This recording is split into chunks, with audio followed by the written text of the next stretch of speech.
कुंभ मेला के historical background को जानने से पहले समझ लेते हैं कि आखिर कुंभ मेला का मतलब क्या होता है।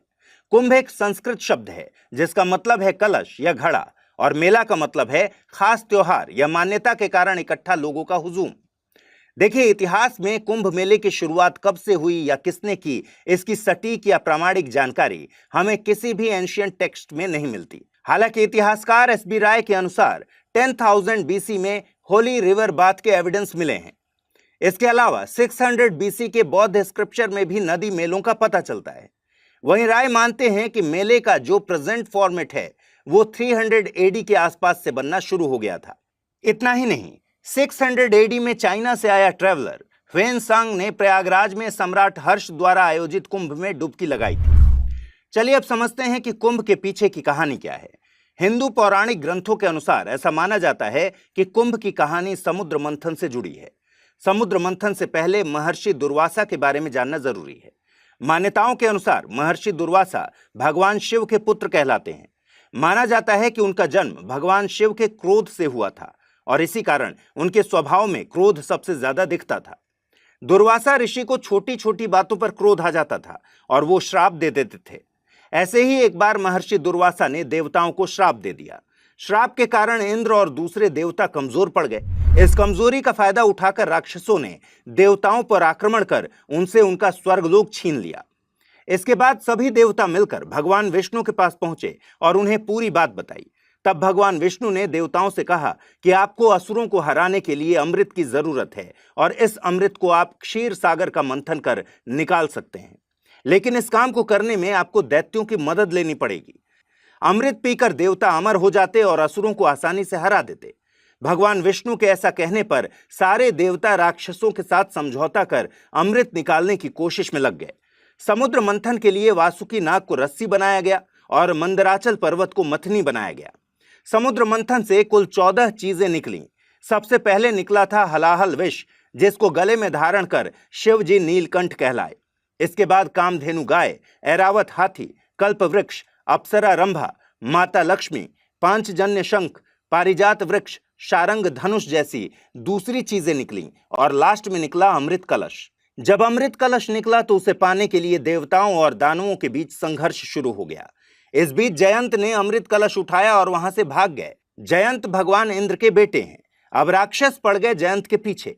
जयंत अमृत कलश को लेकर भागते रहे और इसी जद्दोजहद में अमृत की कुछ बूंदें पृथ्वी पर 4 जगह छलक गईं और ये जगहें थीं गंगा किनारे हरिद्वार में हर की पौड़ी, त्रिवेणी संगम के किनारे प्रयागराज, क्षिप्रा नदी के किनारे उज्जैन और गोदावरी नदी के पास नासिक।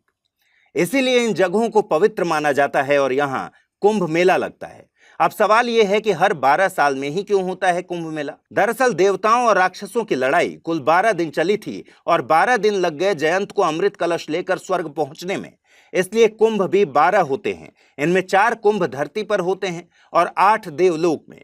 ऐसा माना जाता है कि देवताओं का एक दिन पृथ्वी के 1 साल के बराबर होता है। इसीलिए कुंभ मेला भी हर 12 साल में मनाया जाता है। यानी यह भी कहा जा सकता है कि हर 3 साल में इन चारों जगहों पर कुंभ मेले का आयोजन होता है। कुंभ मेला 4 प्रकार का होता है: अर्ध कुंभ, कुंभ, पूर्ण कुंभ और महाकुंभ। कुंभ मेला प्रयागराज के अलावा हरिद्वार, नासिक और उज्जैन में भी लगता है। यह मेला हर 12 साल में ऑर्गेनाइज किया जाता है। इसके लिए चारों जगहों को बारी बारी से चुना जाता है। अर्ध कुंभ मेला इसलिए लगता है क्योंकि इसे कुंभ मेले का आधा चक्र मानते हैं, इसलिए ये हर 6 साल में मनाया जाता है। हालांकि अर्ध कुंभ मेला केवल 2 जगहों पर ही लगता है, हरिद्वार और प्रयागराज। वहीं 12 साल बाद मनाए जाने वाले प्रयागराज के कुंभ मेले को ही पूर्ण कुंभ मेला कहा जाता है। यानी पूर्ण कुंभ केवल प्रयागराज में संगम तट पर ऑर्गेनाइज होता है। यानी 2025 में प्रयागराज में लगने वाला मेला न केवल कुंभ है बल्कि एक पूर्ण कुंभ भी है। पिछला पूर्ण कुंभ मेला प्रयागराज में 2013 में ऑर्गेनाइज किया गया था। इस पूर्ण कुंभ को बेहद शुभ माना जाता है। इसी तरह हर 144 साल के बाद जो कुंभ मेला लगता है उसे कहते हैं महाकुंभ। यानी 12 पूर्ण कुंभ के बाद एक महाकुंभ लगता है, लेकिन यह सिर्फ प्रयागराज में ही लगता है। अब चूंकि महाकुंभ 144 साल बाद लगता है, इसलिए यह बेहद खास होता है।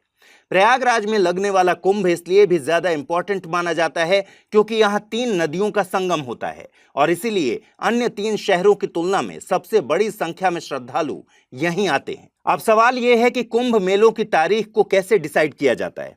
देखिए, कुंभ कहां ऑर्गेनाइज होगा ये डिसीजन कुछ खास ग्रहों की स्थिति, खगोल विज्ञान, ज्योतिषीय गणना और धार्मिक मान्यताओं के आधार पर लिया जाता है। हालांकि इसके पीछे भी समुद्र मंथन और अमृत वाली ही कहानी है। जब अमृत कलश की छीना झपटी हो रही थी तब सूर्य, चंद्र और बृहस्पति देवों ने इसकी रक्षा की थी। इसलिए जब वर्तमान राशियों पर यही रक्षा करने वाले ग्रह आते हैं तो कुंभ का योग बन जाता है। यानी जिस साल जिस राशि पर सूर्य, चंद्रमा और बृहस्पति का संयोग होता है, उसी वर्ष उसी राशि के योग में जहां जहां अमृत बूंद गिरी थी वहां वहां कुंभ मेला लगता है और ये योग हर 12 साल में बनता है। विष्णु पुराण में श्लोक के माध्यम से इन ज्योतिषीय योग के बारे में बताया गया है। आप स्क्रीन पर इसे देख पा रहे होंगे। नासिक कुंभ के लिए ये योग है। उज्जैन में लगने वाले सिंहस्थ के लिए ये योग बताया गया है। प्रयाग में लगने वाले कुंभ के लिए ग्रहों का योग ऐसा होना चाहिए और लास्ट में हरिद्वार के लिए ये होना चाहिए। इन श्लोक का हिंदी अनुवाद करें तो जब सूर्य सिंह राशि और बृहस्पति सिंह या कर्क राशि में होता है तो कुंभ मेला नासिक में लगता है। वहीं जब मेष राशि में सूर्य का प्रवेश और सिंह राशि में बृहस्पति का प्रवेश होता है तब अवंतिका यानी उज्जैन में कुंभ का आयोजन किया जाएगा। इसके अलावा जब सूर्य और चंद्रमा मकर राशि में होते हैं और बृहस्पति वृषभ राशि में होता है तब कुंभ मेला प्रयागराज में आयोजित होता है। वहीं जब सूर्य मेष राशि और बृहस्पति कुंभ राशि में होता है तो कुंभ मेला हरिद्वार में आयोजित होता है। हालांकि पौराणिक कहानी के अलावा ज्योतिषीय आस्था भी है। वो ये है कि ग्रहों का ऐसा योग नदी के पानी को औषधि के जैसा बना देता है और इस समय इन नदियों में नहाने से शरीर के साथ साथ अंतरात्मा भी शुद्ध हो जाती है। इसके अलावा कुंभ का आध्यात्मिक महत्व भी है। माना जाता है कि कुंभ के टाइम पीरियड में खास ग्रहों की स्थिति एकाग्रता और ध्यान साधना के लिए सबसे अच्छा समय हो सकता है। दोस्तों, कुंभ मेला की शुरुआत एक शाही स्नान से होती है। इसमें विभिन्न संप्रदायों और 13 अखाड़ों के स्पिरिचुअल लीडर्स यानी नागा साधु, सिद्धि प्राप्त गुरु नदी में नहाकर मेले की शुरुआत करते हैं, जिसे शाही स्नान कहा जाता है। इन स्पिरिचुअल लीडर्स के नहाने के बाद ही दूसरे भक्त नदी में पवित्र डुबकी लगाते हैं। दोस्तों, अब आइए जानते हैं भारतीय संस्कृति में कुंभ मेले का महत्व क्या है। महाकुंभ मेला आस्था, संस्कृति और प्राचीन परंपरा को एक साथ जोड़ने वाली एक अद्भुत घटना है। इसको सिर्फ धर्म के चश्मे से नहीं देखा जाना चाहिए।